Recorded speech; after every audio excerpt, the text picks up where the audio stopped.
അഭിനയിക്കുന്നുണ്ട്, ഇല്ലാന്നല്ല. എന്താ പറയാ, അത് അവരുടേതായ നമുക്ക് അഭിനയത്തിലൊന്നും അഭിപ്രായം പറയാനില്ല കേട്ടോ. ഹലോ, വീണാസ്ഥലിന്റെ പുതിയൊരു വീട്ടിലേക്ക് എല്ലാവർക്കും സ്വാഗതം. ഇന്നത്തെ വീഡിയോ കുറച്ച് സ്പെഷ്യലൊക്കെയാണ് കേട്ടോ. എന്താ പറയാ, ഒട്ടും പ്രതീക്ഷിക്കാത്ത രീതിയിൽ കുറച്ച് എന്താ പറയാ റിയാക്ഷൻ വീഡിയോസ് ഒക്കെ ചെയ്യാന്നുള്ള രീതിയിൽ മനസ്സ് കുറെ പറയുന്നുണ്ട്. പക്ഷെ ചെറിയ ടെൻഷൻ, പേടി, പിന്നെ അതിൻ്റെതായ ഒരു കുറച്ച് ടെൻഷനൊക്കെ വേറെയുണ്ട്. പക്ഷെ നമ്മളിങ്ങനെ ഓരോ ദിവസങ്ങൾ തട്ടി നീട്ടി പോയിട്ട് കാര്യമില്ലെന്ന് മനസ്സിലായി. അതുകൊണ്ട് എന്തെങ്കിലും ചെയ്ത് നോക്കാം. അങ്ങനെ എന്തെങ്കിലുമൊക്കെ ചെയ്ത് നോക്കാമെന്ന് വിചാരിക്കുമ്പോൾ ഏകദേശം ട്രെൻഡിങ്ങിലുള്ള ഒരൊറ്റ വിഷയം എന്ന് വെച്ചിട്ടുണ്ടെങ്കിൽ നമ്മളെ രേണു സുധീന്റെ വിഷയം തന്നെയാണ്. ഞാൻ ഇതല്ല, ഇതിന് മുന്നേ റിയാക്ഷൻ വീഡിയോ ചെയ്യാൻ വേണ്ടി എടുത്തപ്പം മറ്റേത് സ്ഥലം മറന്നു ഞാൻ കേട്ടോ. ആ കുട്ടീനെ അച്ഛൻ്റെ അനിയൻ പീഡിപ്പിച്ച ആ ഒരു കേസ് കേട്ടില്ലേ, ആ ഒരു കേസ് കേട്ടില് ഞാൻ റിയാക്ഷൻ വീഡിയോ ചെയ്തു. പക്ഷെ എനിക്കെന്തോ ഭയങ്കര പേടി, ടെൻഷൻ, അതുകൊണ്ട് ഞാനത് അപ്ലോഡ് ചെയ്തില്ല. എഡിറ്റ് ചെയ്യാൻ നേരത്ത് എന്തൊക്കെയോ മിസ്റ്റേക്കുകൾ ഉള്ള പോലെ അങ്ങനെ ഞാൻ ചെയ്തില്ല. അപ്പം ഓരോ കാര്യങ്ങളും നീക്കി വെച്ചിട്ട് കാര്യമില്ല. എല്ലാത്തിനും അതിൻ്റെതായ സമയം ഉണ്ടെന്ന് അറിയില്ലേ, അതാണെന്ന് തോന്നുന്നു ഈ ഒരു സമയം കേട്ടോ. അങ്ങനെ ഞാൻ റിയാക്ഷൻ വീഡിയോ ചെയ്യാൻ വേണ്ടി എടുത്തു. ഇപ്പം എല്ലാവരും ചെയ്യുന്ന ഒരൊറ്റ വീഡിയോ വെച്ചിട്ടുണ്ടെങ്കിൽ റിയാക്ഷൻ വീഡിയോ വെച്ചിട്ടുണ്ടെങ്കിൽ രേണു സുധീൻ്റെ തന്നെയാണ് കേട്ടോ. അപ്പം ഞാൻ എല്ലാവരും ചെയ്യുന്ന കൊണ്ട് എന്ന് മാത്രമല്ല, പൊതുവെ നമുക്ക് നമ്മുടെ അഭിപ്രായങ്ങൾ ഉണ്ടാവുമല്ലോ. എൻ്റെ മനസ്സിൽ എനിക്ക് തോന്നുന്ന കാര്യങ്ങളാണ് ഞാൻ പറയുന്നത് കേട്ടോ. ഇനി ബാക്കിയുള്ള കാര്യം എനിക്ക് എങ്ങനെ അറിയാം. ഇത് റിയാക്ഷൻ വീഡിയോ ഒന്നും പറയാൻ പറ്റില്ല കേട്ടോ. അവരെക്കുറിച്ച് ഞാൻ ചിന്തിക്കുന്ന കാര്യങ്ങൾ അല്ലെങ്കിൽ എനിക്ക് പറയാനുള്ളത് എന്നൊക്കെ വേണമെങ്കിൽ പറയാം കേട്ടോ. ഇനി പുറകെ റിയാക്ഷൻ വീഡിയോ എങ്ങനെയാണ്, എന്താണ്, അതിൻ്റെതായ രീതിയിലെല്ലാം ചെയ്ത് ഇങ്ങനെ ഫ്രീ വരുന്നതായിരിക്കും കേട്ടോ. ശരിക്കും പറഞ്ഞാൽ വലിയ വലിയ ചാനലുകൾ റിയാക്ഷൻ വീഡിയോ ചെയ്യുന്ന പോലെ നമുക്ക് ചെയ്യാൻ അറിയില്ല. കാരണം സ്റ്റാർട്ടിങ് ആണ്, അതിൻ്റെതായ പ്രശ്നങ്ങൾ വേറെയും ഉണ്ട്. എൻ്റെ ഭാഗത്ത് നിന്ന് തെറ്റുകുറ്റങ്ങൾ മുൻകൂട്ടി ഞാൻ പറയുകയാണ് കേട്ടോ. ഉണ്ടെങ്കിൽ ക്ഷമിക്കുക, പൊറുക്കുക, സപ്പോർട്ട് ചെയ്യുക. അപ്പം രേണു സുധിയെ കുറിച്ച് എനിക്ക് പറയാനുള്ള കാര്യം എന്ന് വെച്ചിട്ടുണ്ടെങ്കിൽ എന്താ പറയാ, രേണു സുധി ആദ്യം മാരേജിന് മുന്നേ സോഷ്യൽ മീഡിയയിൽ അത്ര സജീവമായിരുന്നില്ല. നമ്മളെ സാധാരണ ഒരു വീട്ടമ്മ അല്ലെങ്കിൽ കുട്ടികളെ നോക്കി അങ്ങനെ നിൽക്കായിരുന്നു. അത്ര സോഷ്യൽ മീഡിയയിൽ സജീവമല്ല. സുധിച്ചേട്ടനുള്ളവരെ ചേച്ചി അത്ര എന്താ പറയുക ഫീൽഡിൽ സോഷ്യൽ മീഡിയയിൽ ആക്റ്റീവ് അല്ലായിരുന്നു. സുധിച്ചേട്ടൻ മരിച്ചതോട് കൂടെ തന്നെ ചേച്ചി എന്താ പറയുക സ്റ്റാർട്ടിങ്ങിൽ എന്താ പറയുക കരച്ചിലും കാര്യങ്ങളും അങ്ങനെ ഇങ്ങനെ പറഞ്ഞു നമുക്കറിയാമല്ലോ, ഞാൻ എടുത്ത് പറയേണ്ട കാര്യമില്ല. ആ ഒരു ഫ്രെയിമിൽ ചേച്ചി പുറത്ത് വന്നു. സോഷ്യൽ മീഡിയയിൽ ഫുൾ നമ്മൾ ഇൻസ്റ്റാഗ്രാം ആയാലും ഫേസ്ബുക്ക് ആയാലും യൂട്യൂബ് ആയാലും ഏതൊരു സോഷ്യൽ മീഡിയ പ്ലാറ്റ്ഫോം എടുത്ത് നോക്കിയാലും നമ്മുടെ രേണു ചേച്ചി നല്ല സ്റ്റേറായിട്ട് ഇങ്ങനെ തിളങ്ങി നിൽക്കുന്നുണ്ടായിരുന്നു. എന്ന് വെച്ചിട്ടുണ്ടെങ്കിൽ സ്റ്റാർട്ടിങ്ങിൽ കരച്ചിലും പിടിച്ചില്ലായിരുന്നു. പിന്നീട് ആ ഒരു ആൽബം സോങ്സിൻ്റെ പുറകിൽ ഇപ്പോൾ വെച്ചിട്ടുണ്ടെങ്കിൽ ആ ഒരു എന്താ പറയുക ട്രോഫീൻ്റെ ആ സുധിച്ചേട്ടൻ്റെ ട്രോഫിയും കാര്യങ്ങളൊക്കെ ഇല്ലേ, അതൊക്കെ കെട്ടി ചാക്കിലാക്കി വെച്ചു എന്നുള്ള ആ ഒരു കാര്യത്തിൽ രേണു ചേച്ചിനെ കുറിച്ചുള്ള നെഗറ്റീവ് അല്ലെങ്കിൽ ആ ഒരു എന്താ പറയുക ന്യൂസിനൊരു അവസാനം ഇല്ല. എങ്ങനെയറിയാം, ഒന്ന് കഴിയുമ്പോൾ ഒന്ന് അങ്ങനെ വന്നുകൊണ്ടിരിക്കുകയാണ്. അതുകൊണ്ട് പുള്ളി നല്ല ട്രെൻഡിങ്ങിൽ നല്ല അടിച്ച് കയറുകയാണ്. പിന്നെ നമുക്കറിയാമല്ലോ, പ്രത്യേകിച്ച് പറയേണ്ട കാര്യമില്ല, ആൽബത്തിൻ്റെ ആ ഒരു സൈഡിൽ നോക്കുമ്പം അങ്ങനെയുണ്ട്. പക്ഷേ പുള്ളിക്കാരിക്ക് എന്താ പറയുക അഭിനയിക്കാൻ അറിയോ അറിയില്ല രണ്ടാമത്തെ പക്ഷം. അത് അവരവരെ എന്താ പറയുക ഈ നമ്മളെ കുറേ പേര് എന്താ അറിയോ സൗന്ദര്യത്തിലൊക്കെയാണ് ചിലർ നോട്ടം വെച്ചേക്കുന്നത് കേട്ടോ. സൗന്ദര്യം ഉണ്ടോ ഇല്ലയോ, കാര്യം അഭിനയിക്കുന്നുണ്ട്, ഇല്ലാന്നല്ല. എന്താ പറയുക, അത് അവരുടേതായ നമുക്ക് അഭിനയത്തിലൊന്നും അഭിപ്രായം പറയാനില്ല കേട്ടോ. എന്താ പറയുക, അതെന്താ പറയുക, ഒരു കഴിവില്ലാതെ ഒരാളും ചാൻസ് കൊടുക്കില്ല. ഒരു കഴിവില്ലാതെ ഒരാൾക്ക് ഒരു ചാൻസ് കൊടുക്കുമോ? ഇല്ല. അപ്പം എന്തെങ്കിലുമൊക്കെ ഒരു കഴിവുണ്ടാവുമായിരിക്കും. പക്ഷെ സ്റ്റാർട്ടിങ്ങിൽ കുറേ പേര് പറയുന്നുണ്ട് കേട്ടോ, ഇപ്പം അഭിനയം തീരെ പോരാ, അങ്ങനെയാണ് ഇങ്ങനെയാണെന്ന്. അഭിനയത്തിൽ അഭിപ്രായം പറയാൻ ഞാൻ ആളല്ല. പക്ഷെ എനിക്ക് വേറൊരു കാര്യം പറയാമല്ലോ, അഭിനയത്തിൽ പറയണ്ട, നമുക്ക് പാട്ടിൽ പറയാമല്ലോ. രണ്ടു നല്ലോണം പാട്ട് പാടുന്നുണ്ട്. ഞാനത് ഒന്ന് രണ്ട് സ്ഥലത്ത് നോട്ട് ചെയ്തിട്ടുണ്ട്. അവരെ വീട്ടിൽ നിന്ന് തന്നെ ഒരു സോങ് ഇല്ലേ, കാണാനഴകുള്ള മാണിക്കക്കുയിലേ, ആ സോങ് ഇല്ലേ, അത് നല്ല സൂപ്പറായിട്ട് പാടിയിട്ടുണ്ടായിരുന്നു കേട്ടോ. എനിക്കത് സോങ് ഇഷ്ടപ്പെടുകയും ചെയ്തു. അതുപോലെ തന്നെ ആ ഒരു സോങ്ങിന് അവരെ വോയിസ് നല്ല സ്യൂട്ടാവുന്ന രീതിയിലായിരുന്നു കേട്ടോ.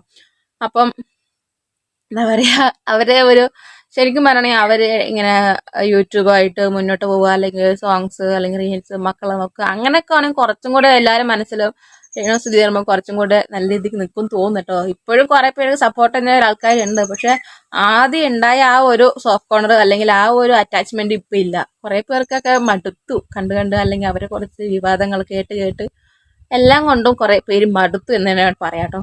പിന്നെന്താ പറയുക, ആ സുധിച്ചേട്ടൻ ആ ഒരു മരണപ്പെട്ട സമയത്ത് സുധിച്ചേട്ടനോടാണെങ്കിലും അതേപോലെ രേണു ചേച്ചിനോടാണെങ്കിലും ഉണ്ടായ ആ ഒരു ഇഷ്ടം ഇപ്പം പലർക്കും കുറയുന്നുണ്ടോ എന്ന് എനിക്ക് സംശയമുണ്ട് കേട്ടോ. കാരണം എന്താ പറയുക, ഓരോ ദിവസം കഴിയും തോറും നമ്മൾ സുധിച്ചേട്ടനെ കുറിച്ചുള്ള ന്യൂസുകൾ എന്താ പറയുക 1 by 1 ആയിട്ട് ഇങ്ങനെ മാറി വരുവാണ്. ആദ്യം മരണപ്പെട്ട സമയത്ത് ചെറിയ എന്താ പറയുക കുറേ പേര് സങ്കടവും കാര്യങ്ങളും ഉണ്ടായിരുന്നു. ഇപ്പം എന്ന് വെച്ചിട്ടുണ്ടെങ്കിൽ സുധിച്ചേട്ടൻ മരണപ്പെട്ടതിന് ശേഷം അത് ഇപ്പം ചേച്ചി ഇങ്ങനെ സോഷ്യൽ മീഡിയയിൽ സജീവമായി നിൽക്കുന്ന സമയത്ത് ഓരോ ന്യൂസുകൾ വൺ ബൈ വൺ ആയിട്ട് ഇങ്ങനെ വന്നുകൊണ്ടിരിക്കുകയാണ്. ചേട്ടൻ്റെ first marriage life, second marriage life, third marriage life, അങ്ങനെ പോയിക്കൊണ്ടിരിക്കുകയാണ്. എന്താണ് അവസ്ഥ എനിക്കറിയില്ല. സാധാരണഗതിയിൽ വീണ ചേച്ചി നമ്മളുടെ സോഷ്യൽ മീഡിയയിൽ എന്താ പറയുക, അവര് സംഭവങ്ങളൊക്കെ അറിയുന്നുണ്ട്, പക്ഷെ അവര് സജീവമായിട്ട് എന്താ പറയുക സോഷ്യൽ മീഡിയയിൽ വന്നിട്ടില്ലായിരുന്നു. ഇപ്പം ആർക്കായാലും ദേഷ്യം വരും, അത് വേറെ കാര്യം. രേണു ചേച്ചി എന്താ പറയാ, വീണ ചേച്ചി ഇങ്ങനെ കല്യാണം കഴിച്ചിട്ടില്ല, ജസ്റ്റ് ഇങ്ങനെ കൊണ്ടു നടക്കുമായിരുന്നു എന്നൊക്കെ പറഞ്ഞപ്പം അത് ആർക്കായാലും കൊള്ളും, ആർക്കായാലും കൊള്ളും. അപ്പം ആ ഒരു ന്യൂസൊക്കെ ആയപ്പോൾ വീണേച്ചി പുറത്തിറങ്ങി വീണ്ടും സജീവമായി തുടങ്ങി. പക്ഷെ പുള്ളിക്കാരത്തിന്റെ വർത്തമാനം എല്ലാം കൂടെ കുറച്ചും കൂടെ മെച്ചോർഡാണ്, അല്ലെങ്കിൽ എല്ലാത്തിനും അതിൻ്റെതായ ഒരു സ്റ്റാൻഡ് ഉണ്ട് എന്നൊക്കെ തോന്നിയിട്ടുണ്ട് കേട്ടോ. ഞാനൊരു ഇന്റർവ്യൂവിൽ കണ്ടായിരുന്നു. ഞാൻ ഒരു വീഡിയോന്റെ ക്ലിപ്പിംഗ്സ് ഞാൻ അതിൽ ആഡ് ചെയ്യുന്നില്ല കേട്ടോ. അപ്പൊ സ്റ്റാർട്ടിങ് അതുകൊണ്ട് ഞാൻ ഇങ്ങനെ പറയുന്നതേ ഉള്ളൂ. വയ്യെ എന്നുവെച്ചാൽ പുറകെ ഞാൻ ക്ലിപ്പിംഗ്സും എന്തെങ്കിലുമൊക്കെ ഉണ്ടെങ്കിൽ ഞാൻ ആഡ് ചെയ്യാം കേട്ടോ. അതുപോലെ ആ ഒരു ഇന്റർവ്യൂവിൽ ആ ചേച്ചി എന്താ പറയാ കുറെ കാര്യങ്ങൾ പറയുന്നുണ്ട്. അപ്പം 4 പേര് അറിയുന്ന ഒരു സ്ഥലത്താണ് ആ ചേച്ചി ഉള്ളത്. അപ്പം ആ ചേച്ചീനെ സുധിച്ചേട്ടൻ കല്യാണം കഴിച്ചതും അവരെ കൂടെ ഉണ്ടായതും അവരുടെ ജീവിതം കണ്ട് കുറെ പേര് എന്താ പറയാ നേരിട്ട് കണ്ടിട്ടുണ്ട്. അപ്പൊ അതൊക്കെ സത്യമാവാനേ വഴിയുള്ളൂ, കള്ളാവാൻ സാധ്യത കുറവാണ്. പിന്നെ അതിലേക്ക് നുഴഞ്ഞു കയറിയതാണ് നമ്മുടെ ചേച്ചി എന്നൊക്കെ പറയുന്നുണ്ട്. പെണ്ണുങ്ങൾ എന്താ പറയാ, ആരൊക്കെ ഒത്തുചേർന്നാലും 2 പെണ്ണുങ്ങൾ തീരെ ഒത്തുചേരില്ല എന്നാണ് സാധാരണ പഴമക്കാർ പറയാം. പഴമക്കാരല്ല, ഇപ്പോഴത് അങ്ങനെ തന്നെയാണ്. 2 സ്ത്രീകൾ ഒരിക്കലും ഒന്നും ചേരില്ല. പക്ഷെ ആ ഒരു ഇതിലാണ് എന്താ പറയാ നമ്മുടെ വീണ ചേച്ചിയും നമ്മുടെ രേണു ചേച്ചിയുടെ പേര് ശരിക്കുള്ള പേര് രേഷ്മ എന്നാണ് കേട്ടോ. ഞാൻ കുറെ കണ്ടിട്ടുണ്ട് കുറെ വീഡിയോസിലൊക്കെ. അപ്പം അവര് രണ്ടുപേരും തീരെ ഒത്തുചേരുന്നില്ല, അങ്ങനെയാണ്. ഇപ്പം നമ്മുടെ രേണു ചേച്ചി നമ്മൾ സുധിച്ചേട്ടൻ മരിച്ചതിന് ശേഷം അവരെ ഒരു എന്താ പറയാ മരണപ്പെട്ടതുമായി ബന്ധപ്പെട്ട ഓരോ ന്യൂസിൽ അങ്ങനെ വന്നത് ഇപ്പം രേണു ചേച്ചി എല്ലാ സ്ഥലത്തും സജീവമായി. ഇന്നലെ എത്രയായിരുന്നു ഡേറ്റ്? 28-ാം തീയതി 27 അന്നാണ് ഞാൻ ഒരു ന്യൂസ് കണ്ടത് കേട്ടോ. ഈ ഒരു സ്റ്റേജ് പ്രോഗ്രാമിൽ റാംബോക്കിൽ ഒരു നിൽക്കുന്ന ഒരു പിക്ചറും കാര്യം ഞാൻ കണ്ടായിരുന്നു. അപ്പം എന്താ പറയാ 1 by 1 ആയിട്ട് ഇങ്ങനെ വന്നുകൊണ്ടിരിക്കുകയാണ് ന്യൂസുകൾ, നിരത്തി അങ്ങ് വന്നുകൊണ്ടിരിക്കുകയാണ്. അതൊക്കെയാണ് പുള്ളിക്കാരി ഇപ്പോൾ എന്താ പറയുക സോഷ്യൽ മീഡിയയിൽ ഭയങ്കര സജീവമാണ്. വേറെ ആരെയും കുറിച്ച് അങ്ങനെ അധികം ട്രോളുകൾ ഇല്ലാന്ന് തോന്നുന്നുണ്ട്. എല്ലാവരെയും കുറിച്ച് ഉണ്ടാവാം, ഇല്ലാന്ന് പറയാൻ പറ്റില്ല. പക്ഷെ എന്നാലും കുറച്ചും കൂടെ കൂടുതൽ രേണു ചേച്ചിനെ കുറിച്ചൊക്കെയാണ് അധികം ട്രോളുകൾ. ഒന്നാമത് ഈ മല്ലു പെപ്പറോ എന്തോ ആണ് അവരോ ചാനലില് രേണു ചേച്ചിനെ കുറിച്ച് ഇങ്ങനെ എന്താ പറയാ ഞാൻ കുറേ വീഡിയോസ് കണ്ടിട്ടുണ്ട്. അപ്പം എന്താ പറയാ അങ്ങനെയൊക്കെ ട്രോളി അതിനെ ഒരു പരിവാക്കി ആകെ കൂടെ ഇത്തിരി പോകുന്നൊരു ചേച്ചി. പക്ഷെ എല്ലാം താങ്ങാനുള്ള എന്തൊക്കെ പറയട്ടെ, നമ്മൾ ചെയ്യുന്ന തെറ്റല്ലയോ എന്നല്ല, പക്ഷെ നാട്ടുകാർ പല രീതിയിൽ പല തരത്തിൽ പറയും. പക്ഷെ അതെല്ലാം ഉൾക്കൊള്ളാനും അതൊക്കെ സഹിക്കാനും ഒരു മനക്കരുത്ത് അത് വേറെ തന്നെ വേണം. അത് ആരായാലും അവര് രേണു ചേച്ചി അല്ലെങ്കിൽ വീണ ചേച്ചി അല്ലെങ്കിൽ ആരും പേഴ്സണലി ആരും ഞാൻ പറയുന്നില്ല, ആരും ഇന്ന ആളും ഞാൻ പറയുന്നില്ല. ഒരു സ്ത്രീ എന്ന നിലയ്ക്ക് നാട്ടുകാരെ മുന്നിൽ കുറച്ച് പിടിച്ചു നിൽക്കണമെങ്കിൽ അത് വേറെ തന്നെ കഴിവ് വേണം. കാരണം ഇത്രയും നെഗറ്റീവ് അല്ലെങ്കിൽ ഇത്രയും കുറ്റപ്പെടുത്തലുകൾ എല്ലാത്തിനും നടക്ക് നിന്നുള്ള പൊരുതല്ലേ, അതും ഒരു തനി പവറാണ്. എന്തൊക്കെ വന്നാലും എന്താ പറയാ പോയത് പോയി, കഴിഞ്ഞത് കഴിഞ്ഞു. ഇനി അവരവരുടെ ജീവിതം അവരവർ മുന്നോട്ട് കൊണ്ടുപോകുമെന്നല്ലാതെ എന്താ പറയാ അവർ മരണപ്പെട്ടവരുമായി ബന്ധപ്പെട്ട് അങ്ങനെ റോൾ ചെയ്ത് വരേണ്ട കാര്യമില്ല. അവരെ ഫീൽഡ് അവർ സെറ്റായി, ഏകദേശം ആൽബംസ് 1-2 സിനിമയിലുള്ളത് ചാൻസ് കിട്ടുന്നൊക്കെ പറയുന്നുണ്ട്. അപ്പൊ ആ വഴി അവരൊന്ന് സെറ്റായി പോവുകയാണെങ്കിൽ അവർക്ക് നല്ലത്. ഇങ്ങനത്തെ ചീത്തപ്പേരുള്ള കേൾക്കേണ്ട ആവശ്യം വരില്ല. അങ്ങനെ പോട്ട്. പിന്നെ കിച്ചുടെ കാര്യത്തിൽ ഞാൻ ഒരിക്കൽ യാദൃശ്യമായിട്ട് നമ്മൾ ഞാൻ ലൈവ് ഇടുന്ന ആളാണ്, ലൈവ് കാണുന്ന ഒരാളാണ്. അപ്പം ലൈവ് കണ്ടോണ്ട് ഇങ്ങനെ സ്ക്രോൾ ചെയ്ത് പോകുന്ന സമയത്ത് നമ്മുടെ റിച്ചു അല്ലേ, നമ്മുടെ ചേട്ടന്റെ ആദ്യ ബാല്യത്തിലുണ്ടായ മോൻ, ആ മോന്റെ കുറച്ച് എന്താ പറയുക കുറച്ചല്ല വീഡിയോസും കുറച്ച് കണ്ടു. പോരാത്തിന് ലൈവ് ഞാൻ കണ്ടു. പക്ഷെ ലൈവിൽ നല്ല ആൾക്കാരുണ്ടായിരുന്നു കേട്ടോ. ഭയങ്കര കമന്റ്സ്, ഭയങ്കര സപ്പോർട്ട് ചെയ്ത് കുറേ പേര് കേട്ടോ. അതിൽ എന്താ പറയാ കുറെ പേര് നല്ലതും പറയുന്നുണ്ടായിരുന്നു, കുറെ പേര് നല്ലതല്ല അഡ്വൈസ് പറയുന്നുണ്ട്. കാരണം എന്താ പറയാ ചീത്ത കൂട്ടുകെട്ടുകളിലൊന്നും പെട്ടു പോകരുത്. കാരണം അന്നാ ലൈവ് ഇടുന്ന സമയത്ത് ആ കുട്ടന്റെ കൂടെ 1-2 കുട്ടികളൊക്കെ ഉണ്ടായിരുന്നു. പക്ഷെ കാണുന്നവർക്ക് അറിയില്ലല്ലോ അത് അവരെ കുടുംബക്കാരാണെന്നോ അല്ലെങ്കിൽ സുഹൃത്തുക്കളാണെന്നോ അറിയില്ല. പക്ഷെ കാണുമ്പോൾ അവരെ നല്ല നല്ല നല്ല അഭിപ്രായത്തോടെയാണ് അവർ പറയുന്നത്. ചീത്ത കൂട്ടുകെട്ട് കൂടി നാശമായി പോകരുത്. അച്ഛന്റെ എന്താ പറഞ്ഞ അച്ഛന്റെ സ്നേഹം കരുതലും കൂടെ ഉണ്ടാവും.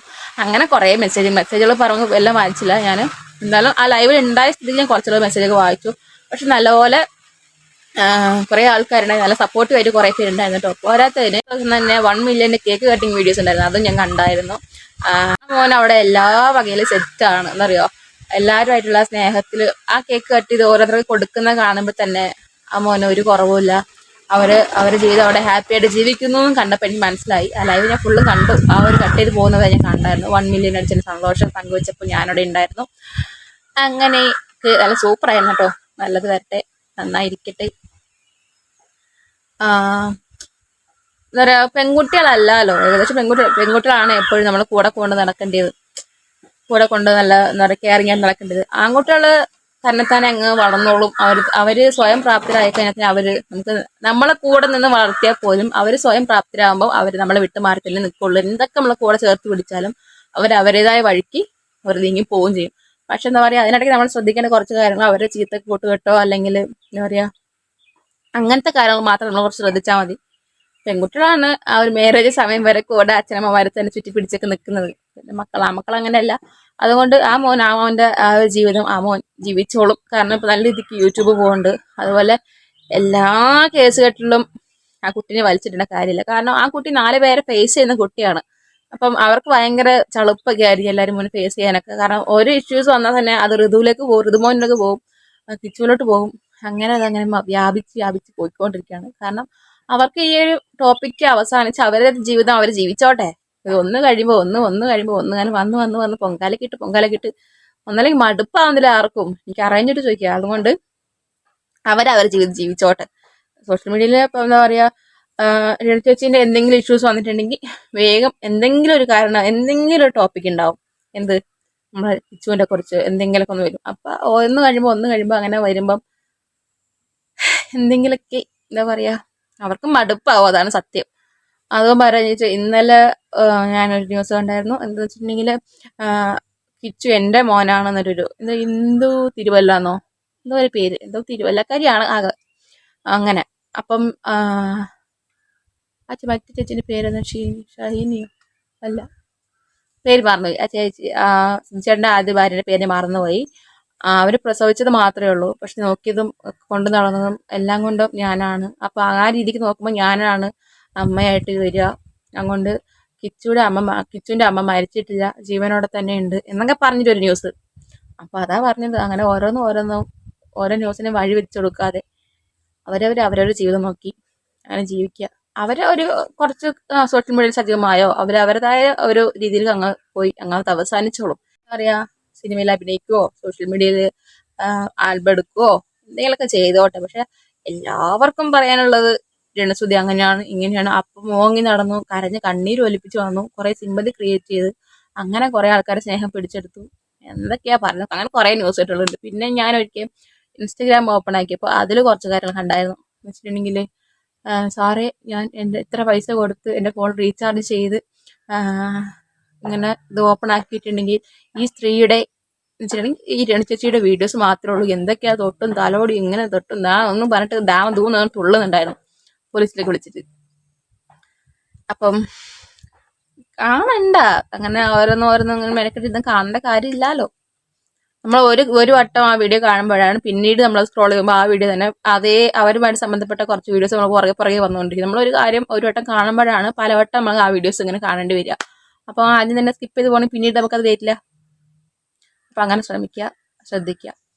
അപ്പം ഇത്രയൊക്കെ തന്നെ ഉള്ളൂ. ഞാൻ ജസ്റ്റ് ഒന്ന് എൻ്റെ അഭിപ്രായം വെച്ചിട്ടുണ്ടെങ്കിൽ, ഒരു സ്ത്രീ എന്ന നിലയിൽ അവർ നെഗറ്റീവോ പോസിറ്റീവോ അത് രണ്ടും എന്തെങ്കിലുമൊക്കെ ആയിക്കോട്ടെ, ഞാൻ അതിലേക്ക് കടക്കുന്നില്ല. പക്ഷെ ഒരു സ്ത്രീ എന്ന നിലയ്ക്ക് നമ്മൾ സോഷ്യൽ മീഡിയയിൽ എന്താ പറയുക, ഇത്രയും നെഗറ്റീവ് അല്ലെങ്കിൽ ഇത്രയും കുറ്റപ്പെടുത്തലൊക്കെ വരുമ്പോൾ പിടിച്ചു നിൽക്കാൻ അതിന് വേറൊരു കരുത്തും ഒരു മനധൈര്യമൊക്കെ തന്നെ വേണം. എന്തൊക്കെ ഒരു സ്ഥലത്ത് തളർന്നു പോയി എന്നെ എങ്ങനെ കുറ്റപ്പെടുത്തുന്നു എന്തെങ്കിലും ചിന്തിച്ചു പോയാൽ അത് പോയില്ലേ, അത്രയേ ഉള്ളൂ മനുഷ്യന്റെ കാര്യം. ഇത്രയും ഒറ്റപ്പെടുത്തലൊക്കെ ജീവിച്ച് പൊരുതി മുന്നോട്ട് പോകുന്നുണ്ട്. അതുകൊണ്ട് എന്താ പറയുക, അതിനൊരു സല്യൂട്ട് വേണമെങ്കിൽ പറയാട്ടോ. കാരണം നമ്മളൊക്കെ ഒരു കുടുംബത്തിൽ ജീവിക്കുമ്പോൾ ഒരാൾ അല്ലെങ്കിൽ ഒരു കുടുംബത്തിൽ 4 ആൾ കുറ്റപ്പെടുത്തുമ്പോൾ തന്നെ നമുക്ക് സഹിക്കാൻ പറ്റില്ല.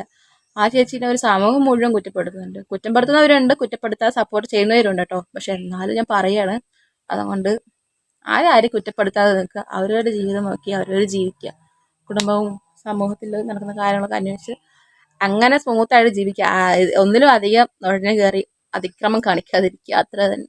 അപ്പം എനിക്കെന്തോ ഇങ്ങനെ ഒരു വീഡിയോ ചെയ്യണം തോന്നിട്ടോ എനിക്ക് പറയാനുള്ളത്. കാരണം എനിക്ക് രാത്രി ഇങ്ങനെ കിടന്നിട്ട് ആലോചിച്ചപ്പോൾ എനിക്ക് എന്തോ അറിയില്ല, രാത്രി ഞാൻ കിടക്കാൻ നേരത്ത് ഈ ഒരു ന്യൂസാണ് ഞാൻ വായിച്ചത്. വെച്ചിട്ടുണ്ടെങ്കിൽ റോംബക്ക് സ്റ്റേജ് പ്രോഗ്രാമിൻ്റെ ഒരു ഫോട്ടോയും ആ ഒരു തിരുവല്ലക്കാരി തന്നെയില്ല, ബിന്ദുവാ അറിയില്ല, എന്തുവാന്ന് തോന്നുന്നു, തിരുവല്ലക്കാരി എന്നിട്ട് ഒരു ചേച്ചിയുടെ കുറച്ച് കാര്യങ്ങൾ, എൻ്റെ മോനാണ് കിച്ചു എന്നൊക്കെ പറഞ്ഞിട്ട് ആ ഒരു ന്യൂസ് കണ്ടിട്ടാണ് ഞാൻ കിടന്നത്. അത് കഴിഞ്ഞിട്ട് എന്താ പറയുക, രാത്രിയിൽ എനിക്ക് പെട്ടെന്ന് ഉറക്കം നഷ്ടപ്പെട്ട സമയത്ത് എനിക്ക് ഇതാണ് ഓർമ്മ വന്നത്. അപ്പോൾ ഞാൻ വിചാരിച്ചു എന്നാൽ പിന്നെ നമുക്കൊരു വീഡിയോ ഇതിനെക്കുറിച്ച് ചെയ്യാം എന്നൊക്കെ വിചാരിച്ചിട്ടാണ് ഞാൻ ഈ വീഡിയോ ചെയ്തത് കേട്ടോ.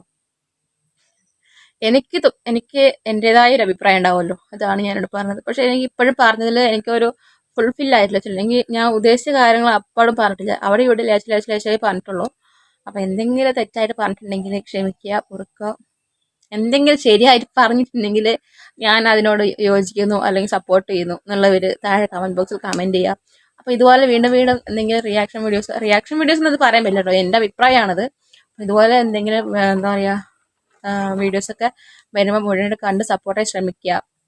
അപ്പം ഞാനിവിടെ വീഡിയോ വൈൻഡപ്പ് ചെയ്യാണ്. ആദ്യമായിട്ടാണ് നിങ്ങളൊരു വീഡിയോ ചെയ്തിട്ടുള്ളത് കേട്ടോ. അപ്പം നല്ല രീതിക്ക് പോകണം ഈശ്വരാന്ന് പ്രാർത്ഥിച്ചുകൊണ്ട് ഞാനിവിടെ വൈൻഡപ്പ് ചെയ്യാണ്. ആരെയും കുറ്റപ്പെടുത്തിയതല്ല ഈ ഒരു വീഡിയോയിൽ, കുറ്റപ്പെടുത്തിയിട്ടുമില്ല. എന്താ പറയുക അവരെ കുറിച്ചുള്ളത് എനിക്ക് പറയാനുള്ളത് എൻ്റെ മനസ്സിലുണ്ടായ ചിന്തകളും അല്ലെങ്കിൽ പറയാനുള്ള വാക്കുകൾ മാത്രമേ ഞാൻ പറഞ്ഞിട്ടുള്ളൂ. അപ്പോൾ ഇത്രയേ ഉള്ളൂ. Okay, by. മറ്റൊരു വീഡിയോ വീണ്ടും കാണാം. അതുവരെ ബൈ.